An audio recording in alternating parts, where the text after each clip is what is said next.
Mercedes y Marisa presentan Un café Ashken Sefardí.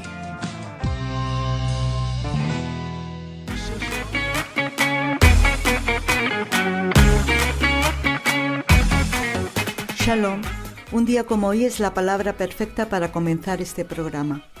Paz. Un café Ashken Sefardí se viste de fiesta en el 70 aniversario de la creación del Estado de Israel. Es un placer para nosotras acercarnos a la figura de un gran periodista y analista político de Oriente Medio, como es Enrique Zimmerman. Desde Israel, Enrique ha tenido la deferencia de colaborar con Radio Sefarad, un periodista definido en redes como locuaz, profundo, reflexivo, intrépido y creativo. De origen portugués y madre española sefardita de Málaga, tuvo muy claro desde los 16 años que su vida sería mejor en Israel, país en el que con edad muy temprana emigró.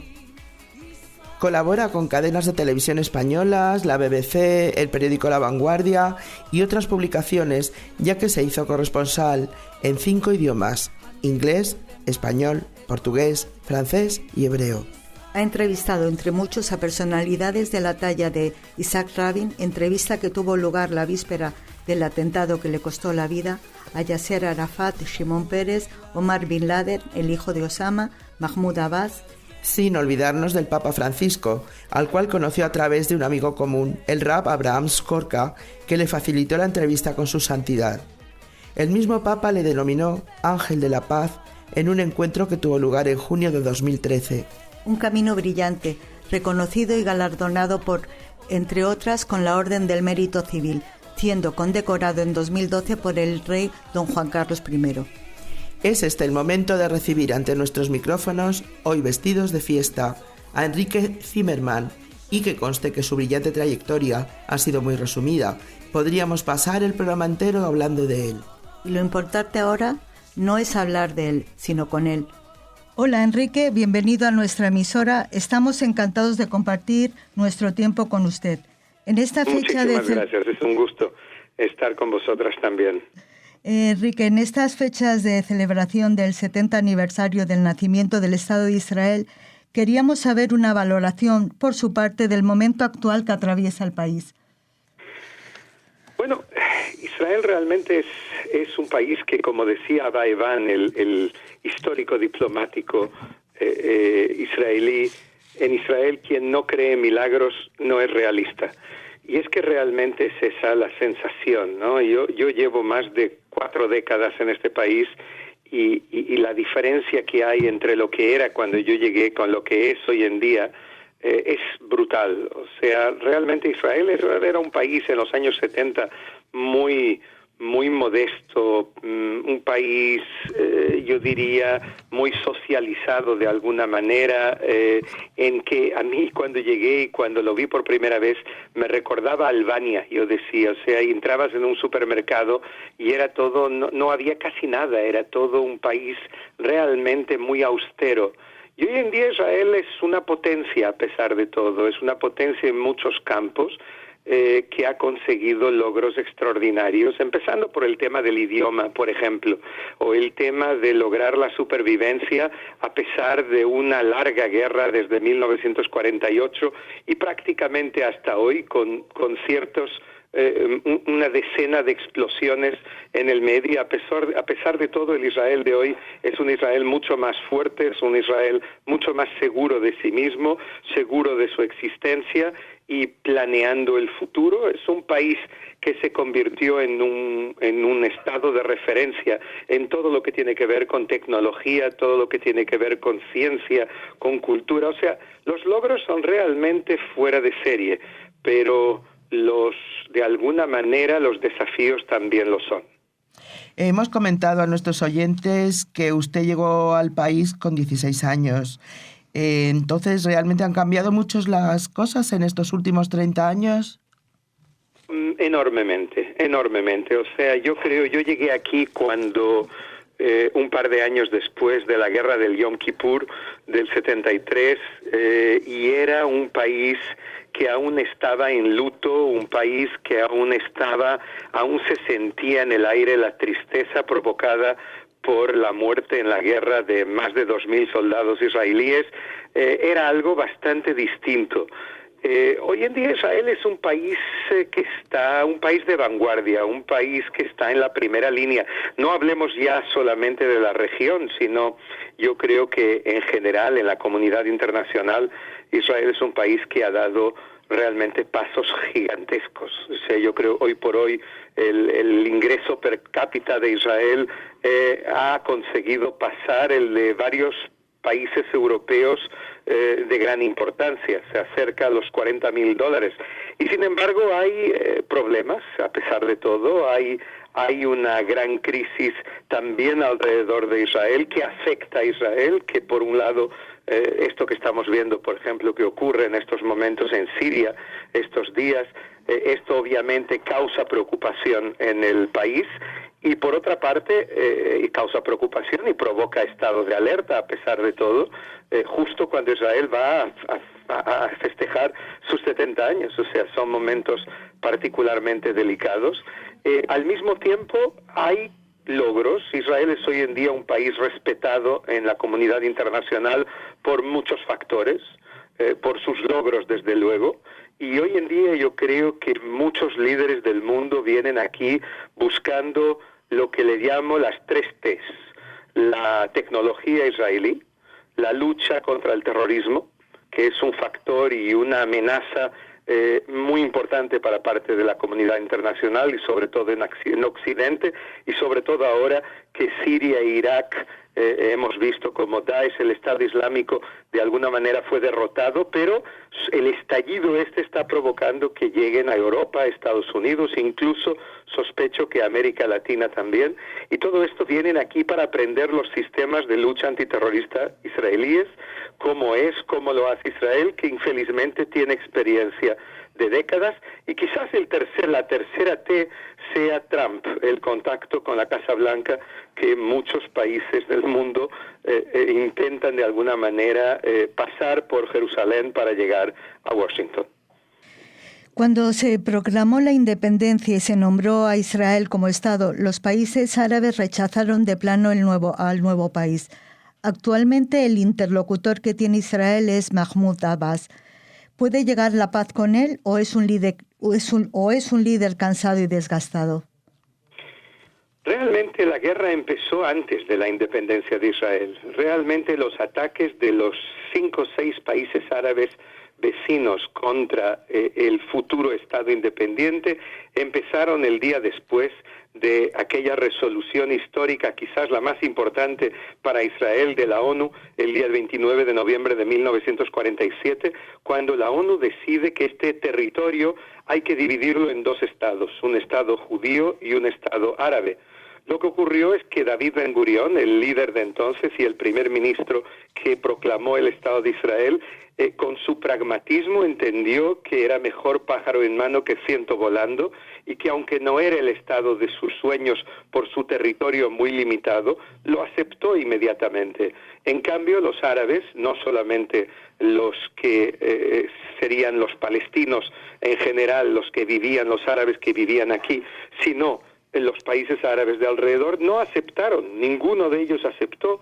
Incluso hablabas de Mahmoud Abbas. Mahmoud Abbas me dijo no hace mucho tiempo, hace un par de años, que ese fue el error capital hecho por el liderazgo árabe, el no haber aceptado la partición en ese momento de este territorio, lo que hubiese permitido la creación de un Estado palestino hace 70 años. Pero eso no ocurrió. En vez de hacerlo y en vez de llegar a ese compromiso histórico, casi diría compromiso salomónico, lo que hicieron fue atacar el Estado que se crearía en mayo del 48. Y yo muchas veces pienso en la valentía de David Ben Gurión, con 600,000 personas aquí, eso es todo. Muchos de ellos refugiados del Holocausto, gente que había conseguido sobrevivir a los actos más bárbaros de la historia de la humanidad, pero que llegaron enfermos, debilitados, postraumáticos, y sin embargo con ese material humano él tiene que crear el Estado y defenderse de los ataques que empiezan inmediatamente después de la partición, incluso meses antes de la fundación del Estado, pero que recrudecen después de la fundación del Estado. Y sin embargo lo logra, lo hace, tiene la valentía y la visión para hacerlo y para conseguir ganar esa guerra, porque quizás los 600.000 judíos que aquí vivían no tenían otra alternativa. Sabían que si perdían, yo creo que las imágenes que vimos de Daesh, del Estado Islámico en los últimos años, hubiesen sido un juego de niños comparado con el baño de sangre que hubiese ocurrido aquí en ese momento. En cuanto a lo que decís de Mahmoud Abbas, yo creo que Mahmoud Abbas de alguna manera es una historia trágica, porque a mí me parece que contrariamente a Yasser Arafat, hubo años en los que hubiese sido posible intentar adelantar con él. De hecho, Ehud Olmert, el anterior primer ministro, decía que él estaba a pocos meses de lograr un acuerdo histórico con Mahmoud Abbas. Temo decir que hoy por hoy la situación es distinta. Creo que Abbas hoy en día es un hombre mayor, es un hombre desgastado, enfermo. Desde luego, concluir un acuerdo con él no será posible. No será fácil para él incluso convencer a su entorno a llegar a un compromiso histórico. Hay un problema que yo creo que los palestinos tienen que superar. Desde luego la nueva generación tienen que entender que cuando se llega a un acuerdo nadie está contento con él. Al final es algo que todos salen ganando y perdiendo al mismo tiempo y que tienen que pagar un precio y que no puede ser que un lado reciba todo y el otro no tenga absolutamente nada. Y mientras el Mahmoud Abbas no pueda traer a Israel un frente unificado entre Cisjordania y Gaza, mientras él mismo no se atreva a visitar Gaza, como no hace más de una década, porque Gaza está controlada por Hamas, y como vimos otro día que hubo un atentado contra su primer ministro, Hamdallah, él sabe que eso puede ocurrir contra él. O sea que vemos en realidad dos Palestinas. En cuanto haya dos Palestinas y una de ellas esté controlada por un grupo como Hamas, es difícil que podamos llegar a un acuerdo. Pero yo espero que en estos momentos ya haya una nueva generación palestina de poder que pueda sustituir en el futuro a Mahmoud Abbas y que pueda concluir este proceso. Esa es mi esperanza, porque creo que ese es el interés de todos, tanto el de Israel como el de los palestinos, el que haya un compromiso histórico. Si va a ocurrir o no y en qué circunstancias no lo podemos saber, es muy complejo. No es por acaso que llevamos más de un cuarto de siglo negociando sin éxito con los palestinos. Se han cometido muchos errores y yo creo que es el momento de intentar dar un paso, al menos lo que sea posible, de forma a intentar evitar nuevas guerras y más violencia. David Ben Gurión dijo que el Estado judío significa seguridad judía. Si hay algo que les falta a los judíos del mundo entero es precisamente seguridad. ¿Piensa que es importante que podamos seguir hablando de un Estado judío? Obviamente, porque no hay ningún Estado judío más en el planeta. Hay 22, 23 países árabes, hay 57 naciones musulmanas, pero este es realmente el único Estado judío. Y David Ben Gurión lo sabía bien. Él lo hizo 3 años después del final de la Segunda Guerra Mundial, y él sabía que si hubiese existido un Estado judío, probablemente lo que pasó en la Segunda Guerra Mundial se hubiese podido evitar, al menos parcialmente. Por lo tanto, yo creo que la existencia de un Estado judío es crucial. Israel es importante no solo para el pueblo judío, yo creo que para toda la humanidad y desde luego para los europeos, que tienen una deuda histórica que no empieza con los nazis, que viene de más atrás. Yo creo que la comunidad internacional, el mundo democrático, todos aquellos que luchan por los derechos humanos tienen la obligación de entender que también los judíos tienen derecho a un movimiento de alguna manera que les permita tener soberanía y tener un Estado propio. ¿Qué tipo de Estado? ¿Cómo va a ser? ¿Qué clase de sociedad vamos a crear? ¿Cómo será nuestra relación con nuestros vecinos? Son todo tipo de asignaturas pendientes que aún tenemos que resolver dentro de la propia sociedad israelí y en Oriente Medio. Pero no hay duda que en cualquier acuerdo futuro hay 3 prioridades en ellas: seguridad, seguridad y seguridad. Y luego viene todo lo demás. ¿Cuáles son los nuevos retos a los que se enfrenta este Israel de 70 años? Son muchos, pero yo creo que uno de los primeros más allá de lo obvio, que es cuál será nuestro papel dentro de Oriente Medio, cómo serán nuestras relaciones con nuestros vecinos. En este aspecto, en este punto, yo veo no solamente riesgos, sino oportunidades en los últimos años.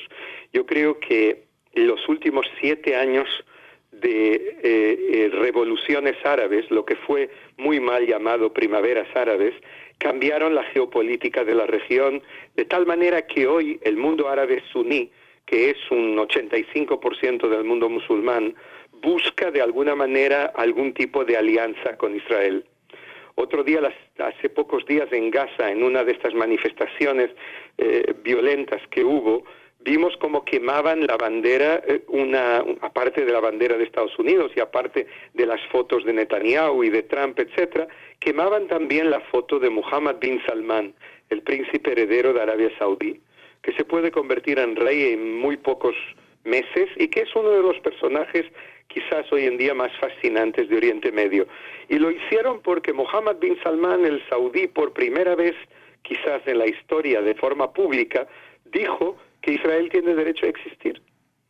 Y eso, bueno, fue muy mal recibido entre los radicales palestinos y árabes en general, que ahora le consideran un enemigo. Y él busca todo tipo de vínculos con Israel, que de hecho ya empiezan incluso a desarrollarse algún tipo de vínculos entre Israel y esos países en el campo militar, de seguridad, pero también en otros temas, en campos incluso de comercio bilateral, etcétera. Yo creo que eso es vital, es muy importante, es una oportunidad. Creo que Israel debe crear una especie de frente de seguridad ante las dos grandes amenazas para el mundo suní, para Israel, que son Irán por un lado, un Irán chií que busca controlar el mundo musulmán y cada vez más capitales en Oriente Medio, ya controla 6 en este momento, y al margen de esto está lo que se llama la Jihad mundial, o sea, los grupos más radicales como Daesh, el Estado Islámico, y Al-Qaeda. Al-Qaeda no ha desaparecido, Al-Qaeda está aquí, tiene entre 15 y 20 mil hombres en Siria hasta este momento, y Daesh, que tiene menos presencia alrededor de Israel, pero que tiene en otros países como Libia, como Yemen, como el Sinaí egipcio, y desde luego en Occidente también. Y yo creo que estas dos amenazas, Irán y la Jihad mundial, han creado nuevas coaliciones, y Israel tiene ahí una oportunidad realmente sin precedentes, que yo creo que Ben Gurión no soñaría que algo así fuese posible, y eso es uno de los retos que yo creo que tenemos que desarrollar. Pero hay cuestiones internas también, muy importantes. El presidente de Israel, Ruvi Rivlin, que es una personalidad, él habla de las cuatro tribus de Israel. Yo creo que habría que añadirle una quinta tribu. Él habla de los judíos seculares, de los religiosos, de los ultraortodoxos, los haredim y de los árabes israelíes. Yo creo que habría que añadir aquí la diáspora. Yo creo que la diáspora, que es un poco más de la mitad del pueblo judío hoy en día en el mundo, tiene que tener también un papel dentro de todo este engranaje, y creo que necesitamos un acuerdo de paz interno.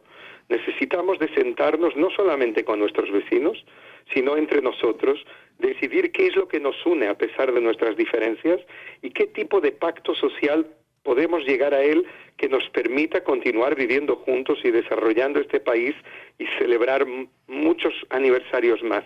Y para ello, eso es un enorme desafío. Y yo creo que empezamos a entenderlo en la sociedad israelí y que va a ser muy necesario llegar a ello. Enrique, ¿cree que es beneficioso Trump para Israel? La verdad es que es una pregunta casi, con perdón, irrelevante. ¿Por qué? Porque no los israelíes han elegido a Trump. Yo creo que Obama cometió graves errores estratégicos como presidente en Oriente Medio. Unión con los hermanos musulmanes en distintos países, el apostar por los chiíes en el acuerdo nuclear, que fue hecho de alguna manera lo que provocó la ira de sus aliados, abandonar a parte de sus aliados en la región, como Egipto, como Arabia Saudí, como otros. Yo creo que hubo aquí errores muy grandes que empezaron con su discurso en el Cairo cuando fue elegido. Yo me alegré cuando él fue elegido, un presidente afroamericano, pero estaba en el Cairo y cuando le escuché entendí que no iba por buen camino ya desde el primer momento. Sin embargo, Trump llegó, yo creo, sin conocer los nombres de algunas de las capitales de la región, pero creó un equipo a su alrededor que está haciendo, por lo que yo escucho, un trabajo muy serio para proponer el llamado Great Deal, el gran negocio. O sea, él entendió algo que la administración Obama no consiguió entender, y es que la vía bilateral de negociación entre israelíes y palestinos no por acaso fracasó 25 años. Que la única vía quizás para poder dar pasos adelante es la vía regional. Y por lo tanto yo creo que ese Great Deal, ese gran negocio que él va a proponer va por ahí, y que incluye las dos dimensiones. La bilateral obviamente es necesaria, pero al mismo tiempo la multilateral, la regional, que incluye la normalización entre Israel y gran parte del mundo árabe. Y por lo tanto, en ese aspecto, yo creo que Trump no lo hace tan mal. Obviamente es un hombre impulsivo, es un hombre que despierta ciertas críticas. Yo creo que no estamos acostumbrados a que la Casa Blanca sea dirigida a veces a través de tweets, y todo esto llama mucho la atención. Quizás no sea el líder ideal para una situación como la que tenemos en este momento, pero es lo que hay, y con esto tenemos que ir adelante. Enrique, ¿crees que me gustaría que nos pudieras comentar cuál es la noticia que más te ha gustado dar durante todo tu periodo como periodista? Mira, la noticia que a mí más me emocionó hasta hoy, y justamente no fue como periodista, porque aún era solo periodista en la Universidad de Tel Aviv, de un diario muy modesto, fue cuando llegó aquí Anwar el-Sadat, hace poco más de 40 años. Yo creo que si hace poco más de 40 años me hubieses hecho una entrevista, yo os hubiese dicho que el presidente del principal país del mundo árabe, un cuarto del mundo árabe, eso es Egipto, casi 100 millones de personas, vendría a Tel Aviv, aterrizaría en su avión en el aeropuerto de Lod, más tarde Ben Gurión, y en ese momento era tal el escepticismo que alrededor del avión había una unidad de élite israelí llamada Sayeret Matkal, porque en el ejército temían que fuese una emboscada y que alguien intentase matar toda la plana mayor del gobierno y del ejército israelí en el aeropuerto. Entonces había esta unidad allí alrededor, de tal manera era el grado de escepticismo. Otra cosa que no se sabe, que nunca fue publicada, es que uno de los principales asesores de Anwar el-Sadat, en el momento en que aterrizaron, minutos antes, tuvo un infarto y un ataque de corazón, de la emoción. Y Sadat dio órdenes de no contarlo, no publicarlo. Fue llevado de secreto al hospital en Jerusalén. Intentaron salvarle la vida, pero fue demasiado tarde, falleció. Nunca se supo, nunca fue publicado, fue escondido para no ensombrecer la visita de Sadat aquí. Y yo creo que todo lo que ocurrió después de esto, el hecho de que hubo varias guerras en la región, que hubo islamistas que ganaron las elecciones en el Cairo, y sin embargo, en ningún momento el acuerdo estuvo en peligro, el acuerdo de paz. Fue preservado a pesar de todo. Yo creo que eso es una de esas cosas que sorprende en Oriente Medio, pero que tiene una importancia enorme cara al futuro, y que es una de las bases y uno de los pilares. Hoy por hoy Israel tiene una colaboración con Egipto quizás sin precedentes. Hay un teléfono rojo entre Jerusalén y el Cairo que funciona a las 24 horas, y hay una colaboración profunda en la lucha contra los radicales, incluidos en el desierto del Sinai los de Daesh y de Al-Qaeda. Israel ayuda hoy en día, es un secreto conocido que Israel ayuda a Egipto. Recientemente el presidente egipcio Sisi estuvo con el Papa en el Vaticano, y el Papa me contó que dijo: envíele por favor un mensaje a sus amigos israelíes, y es que hay una oportunidad de oro que tenemos que explotar en este momento, de profundizar las relaciones entre Israel y el mundo árabe. Tenemos pocos minutos, ya sabe que el tiempo en radio es limitado. Le pediríamos que si usted fuera tan amable de darle una felicitación a Israel por su 70 aniversario. Es de esas cosas que me deja sin palabra el poder darle a Israel una felicitación. Yo pienso en todos mis antepasados, en decenas de personas que vivían en Lutsk, en Polonia, entonces hoy en día en Ucrania, y que un buen día fueron llevados a un bosque, tuvieron que excavar su fosa y fueron fusilados allí mismo.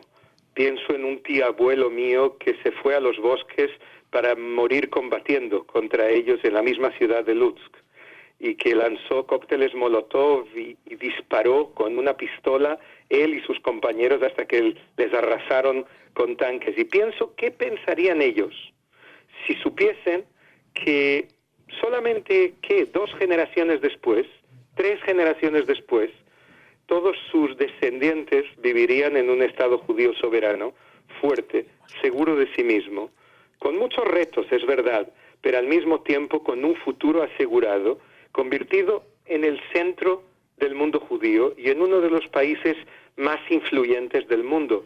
Yo creo que ellos pensarían que eso sería ciencia ficción, y a ellos les debemos dedicar, a todos aquellos que pagaron con sus vidas para que el pueblo judío siguiese existiendo durante miles de años, les tenemos que dedicar este 70 aniversario, que es una auténtica victoria, y que ellos pueden sentirse orgullosos porque fueron parte de la cadena que llevó a lo que hoy en día tenemos.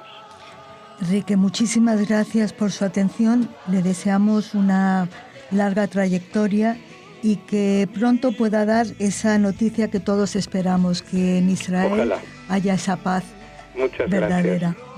A nuestros oyentes, emplazarles a nuestro próximo café y agradecerles su compañía desde un café Ashken Sfardí, aquí en Radio Sefarad.